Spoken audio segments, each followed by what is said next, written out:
Welcome to Burlap Teachers. Enjoy the video. You begin by validating what you already have: your browser, active extensions, and permissions. Open Developer Tools now with F12 or Control plus Shift plus I. This gives immediate access to runtime values.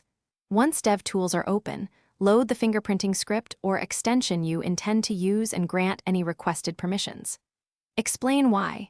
The script reads live rendering and API responses, so starting with a clean, known environment yields reproducible display fingerprint results.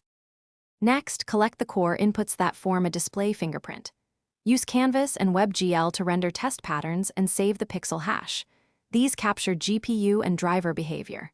Then record screen width, height, device pixel ratio, color depth, and any CSS or font metric differences because they influence layout and rendering. While sampling, capture timing jitter and frame paint timings. These subtleties separate devices that otherwise look identical. Make sure to repeat renders to confirm consistency. Finally, normalize all collected values into a consistent JSON payload and sort keys so ordering is stable. Compute a cryptographic hash, such as SHA-256, over that payload to produce the display fingerprint you'll compare or store. Once done, timestamp and save both raw captures and the hash for audits.